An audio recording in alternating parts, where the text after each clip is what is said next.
So what do you guys think that demons do during the day? Because I used to think that they maybe went into the Infinity Castle during the day or something. Maybe they all had their own rooms or something. Muzan fed them some good food. Something nice like that. But then I remembered Arkaza said something about, I haven't been brought here in forever. We only get brought to the Infinity Castle when someone dies. So that makes me question, where was he before he got called there? No, genuinely imagine. Obviously I know Doma, he has his little cult going on. Probably has people looking after him in that room. Darky had her little fake prostitute thing happening. And Gyutaro was hiding in his sister. But what about Arkaza? You expect me to believe that Arkaza spends the whole day just doing nothing. They don't even need to sleep at night. That's something Arkaza talks about. Where does he go? What does he do? Does he have a house? Does he hide underground? What do they do? Kokoshibo, what does Kokoshibo do? Where do these guys go during the day? Is there something I'm missing? That's just a question for you guys to think about. So that was the opening question to this video, because I'm trying to do a podcast format. You know me, I've been trying to find new content ideas. The voiceovers have been fun, I was enjoying them, but I want to try out this too. So from now on, that's how I'm going to start videos. I'm going to ask you guys a question to think about. Maybe you have an answer, maybe you don't, maybe you give me conspiracy theories. Now on to the main topic of the video. Because I've spoken a lot about characters that I like that most people hate. In fact, I tend to have a lot of favorites that people hate.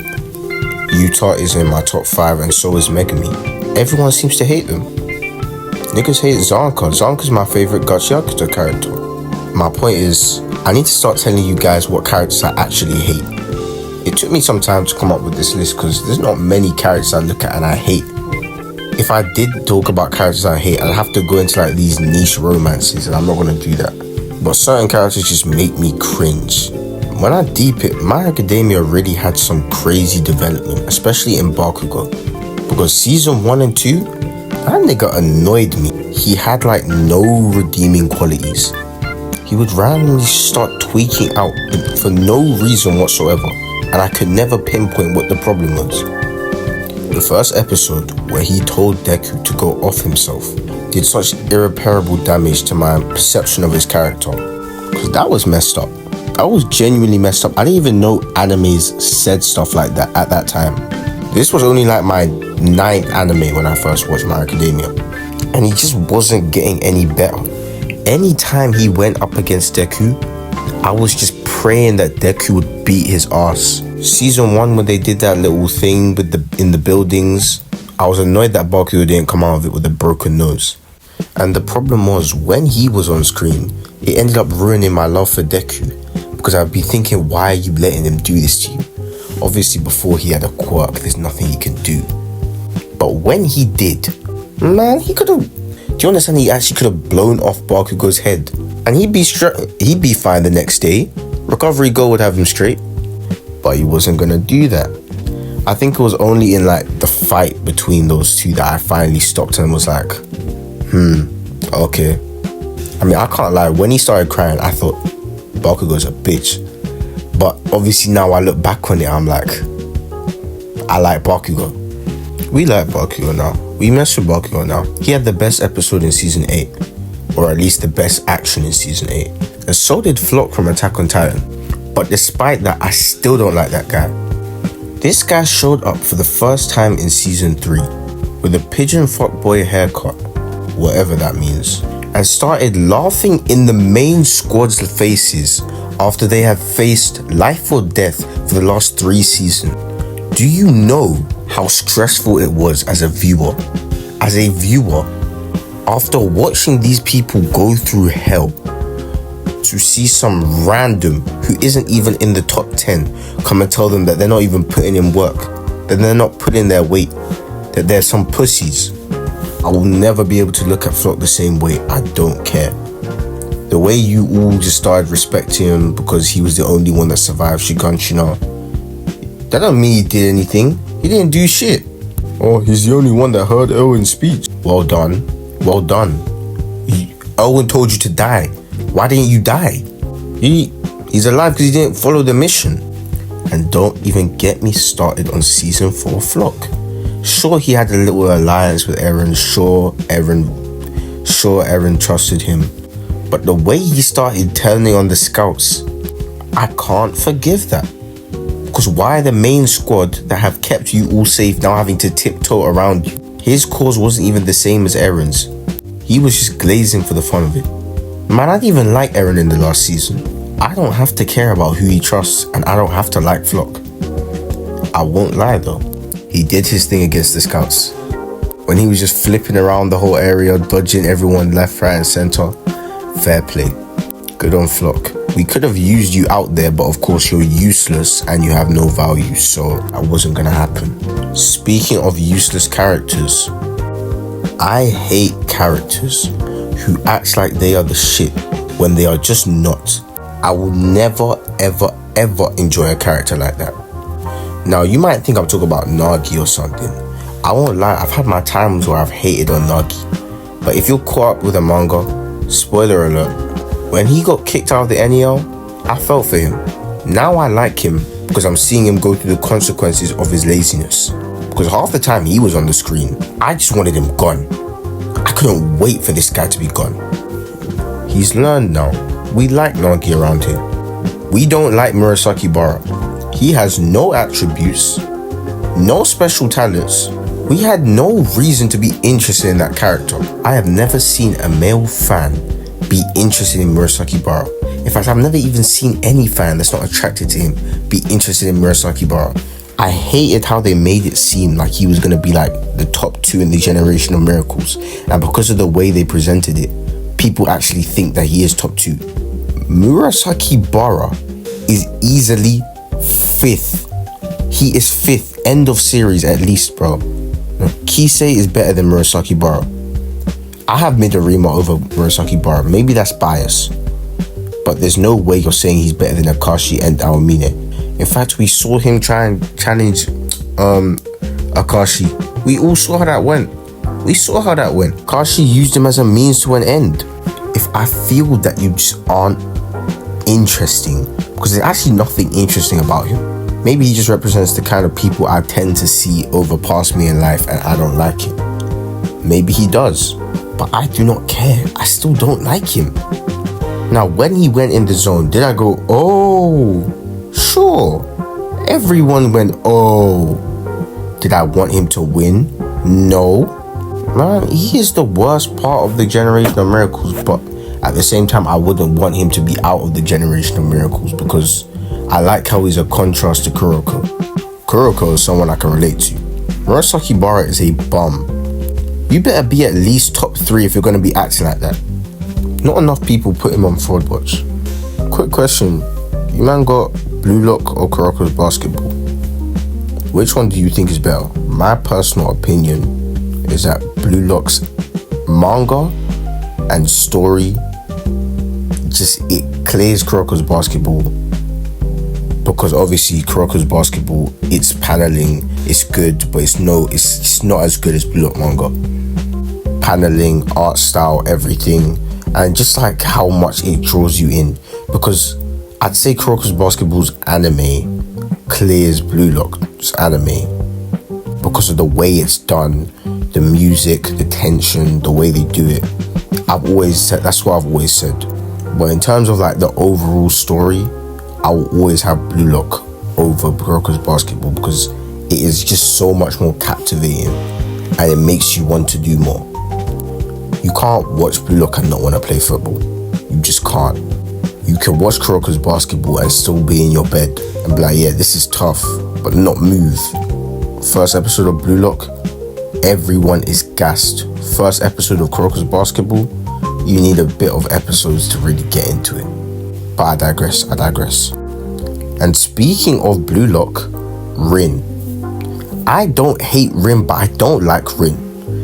I might hate Rin. I hate on Rin. I definitely hate on Rin. I may not hate Rin, but I hate on Rin. Because that guy, I just don't see his value. He has no value in my eyes. Baro said it himself. He's just another Isagi. I'm not interested in him. He has everything. He has crazy technique, crazy speed, crazy shooting, crazy dribbling. It's cool, yeah, it's not interesting. Everyone can turn around and always say, yeah, but Rin's still better 1-to-1 in comparison to Isagi.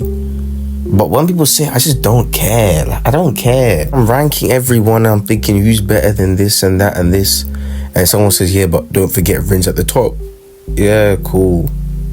They just gave him too much. I'm not interested in him at all.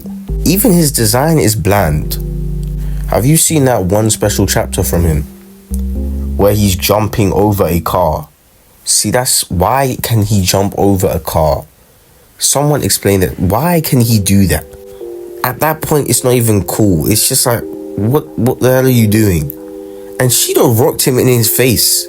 So what can Shido do? I was gassed when that happened, by the way. You already know she is my favorite character, but at the same time, Rin was talking crazy. I needed to see him get punched in his face. Shido got locked up because he won the fight. If you ask me, that's racially motivated.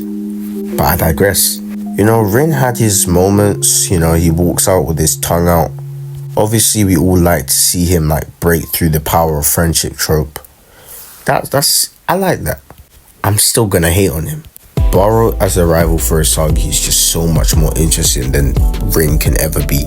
I feel like some of the story just kind of just got a little bit boring for me not in terms of like the action part, but like where the story was going whenever Rin is like really involved. Like, I actually just don't care because I know what I'm getting every time. Especially when they're giving us Rin's backstory and everything. I'm just a monster, I'm a this, I'm a that. I don't care. Yeah, your brother doesn't want to be a striker anymore. Now you're a monster. What are you talking about? They tried so hard to make his backstory sound sad. His backstory, this guy lives in a gated community. He has lived soft life. He's just an emo teenager. I don't care about this guy's backstory in the slightest. He has no reason to be acting like this. My older brother doesn't notice me. Okay. So now you turn into a demon and you drool on people? I just don't see how that correlates. It just doesn't interest me at all. But as you can see, one common thing that seems to be happening is I don't really seem to really hate characters like that. I just seem to have my issues with them. But I don't think there's any characters I can really look at and say I really hate. I just get annoyed with certain characters. But a lot of the characters I get annoyed with are the ones I love. Like, I'll be looking at them, I'm like, oh, you're irritating me so much. But it's because I expect something of them. Like early Deku, I used to get so annoyed with him, but that's because I loved him. Like, I just loved when he'd do well. So when I saw him do something stupid, I would get annoyed. Now that I think about it, there are probably some female characters I could say I'm annoyed by, but like I said, none of them I really hate. No, I got nothing. All I can say is I don't like how fast guys accept it. I don't like how fast guys forgive Annie.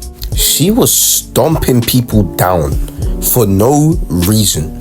She was purposely killing troops for fun. She did way too much. And now she was asleep. Well, she was conscious for 4 years, but she just sat around for 4 years. And now she comes out, she can't even help them because apparently she's too tired. You know, they're all saying, oh, allow Annie, she's tired. Tired from what? Half of your comrades are in their graves. You're talking about Annie is tired. Put her to work. I still like her though, but put her to work. But that's really all I could say. Actually, there is one character, but I want to actually go into the psychology of him in a different video. So I want to start doing like weekly reviews at the end of these videos. I don't really have anything to review at the moment, because I want to do like new animes. But I have been watching One Piece, so I'll just give a quick rundown on like the last episode I watched. So spoilers for Marineford. Last episode I watched was Ace's death. All I can say to you people, and maybe you're going to come for me because I have not seen enough about Ace's backstory, All of you made me think I was gonna feel bad for this Ace guy. I don't feel even a shred of... I don't feel bad in the slightest. How do you get rage baited that obviously and then run back into danger just to get a hole through your stomach? The whole crew was shouting, "Stop, Ace, Ace, stop, stop, stop." He didn't care. You wasted everyone's time. Everyone came here for you. And you wanna run back. Man, why did he even care about what Akainu was saying? I was gassed. I wanted Ace to get out, bro. Like I've said earlier in this video, I don't hate characters, I get annoyed with them. And I like Ace a lot, so I'm annoyed that he did that. Because now he's dead. Do you know what Luffy did to get to this point? I'm pretty sure this leads into the 2-year time skip. So that means Luffy diverted his path, which has led to him not seeing his friends for 2 years, just to come here. He had to seduce an empress and hide on a ship for a week to come here, go to Impel Down, where he got poisoned and then had to go through like 20 hours of treatment. Treatment of pure agony, by the way. Then bust through that prison by gathering everyone, including his old enemies, just to get out of there so he could come here. Got jumped by like 900 Marine officers and had to punch his grandfather in the face just to get here. And you can't just ignore some rage bait? I'm sorry, but maybe according to people I know, they're saying that I need to just wait and I'll understand why Ace did that. But right now, I don't understand. So that's what I'm going to leave this video on. I'm an ignorant fool and I'm pissed at Ace right now. But I'm going to wrap it up there. Thank you guys for listening. I'll have another episode out soon. Like I said, I just have a lot of little ideas for videos that I've been storing up over a long time. And now I'm just deciding, let me just say it all. Instead of me always having to think of how am I going to make a long scale video of this. I'll just put them all into one video. I hope you guys enjoyed this. See you next time.